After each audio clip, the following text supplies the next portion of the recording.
हाय friends, मैं हूं Manav. Welcome to Movie Shoovy. करते हैं हम पॉजिटिव सा नमस्कार। कोशिश यही है कि 1 लाख लोगों तक पहुंच जाए और पॉजिटिविटी आगे चलती जाए, सिनेमा को हम सेलिब्रेट करते चले जाएं। जैसे कि हम नया सेक्शन शुरू कर चुके हैं जिसका नाम क्या है, रेट्रो रिव्यू। सिंपल सा नाम है, इजीली समझ में आ जाता है। तो 2008 के अंदर जोधा अकबर नाम की मूवी आई थी जिसकी 40 से 45 करोड़ रुपए की लागत में वो बनी थी। 2008 की बात कर रहे हैं और इसने लगभग लगभग 150 करोड़ रुपए के आसपास का बिजनेस कमा लिया था 140s के अंदर। तो बहुत बढ़िया बिजनेस कमाया था। ये उस टाइम की फोर्थ लार्जेस्ट मूवी भी बन गई थी।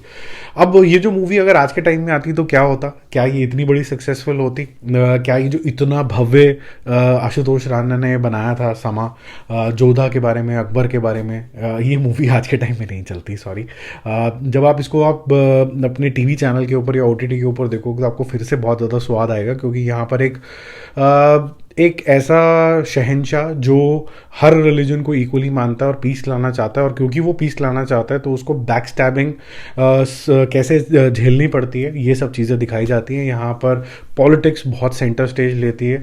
बहुत ज़्यादा ब्रूटल नहीं हुआ क्योंकि मूवीज में इतना ज़्यादा होता नहीं है, वेब सीरीज में ज़्यादा हो जाता है। पॉलिटिकल रीजंस की वजह से कैसे शादियाँ होती हैं, ये सब चीज़ें यहाँ पर आपको दिखाया गया था। Hrithik Roshan looked superb as Akbar और ब्यूटीफुल जोधा बाई का रोल का जो था वो ऐश्वर्या राय ने किया था। इन दोनों को एज अ कपल, बिल्ली आंखों के साथ, दोनों वैसे भी बहुत अमेजिंग लगते।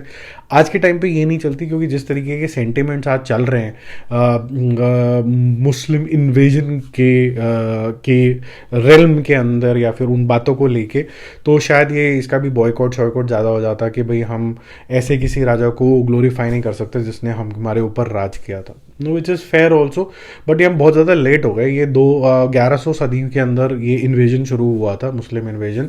सबको कलेक्टिवली हिंदुस्तान के अंदर आके तब रोकना चाहिए था। अब इन्वेजन हो गया, अब तो हुए हुए भी पता नहीं कितने साल हो गए हैं। अब इस इतने सालों के बाद तो इतने लोग हो गए हैं, तो मिल बांट के रह ले तो ज़्यादा अच्छा है। और दोनों साइड के ऊपर ये लागू होता है। मैं तो कहता हूँ एज अ अच्छा इंसान दोनों को इक्वली एक दूसरे की रिस्पेक्ट करनी चाहिए, जो यूजुअली लूज होती हुई कई बार नजर आती है। But anyways, coming back to the topic, ये जो मूवी है ये अपने टाइम में काफ़ी ज़्यादा इम्पैक्टफुल थी। गाने बहुत ज़्यादा मेस्मराइजिंग थे। सेट्स जो थे वो आपको बैक इन टाइम लेके चला जाता है।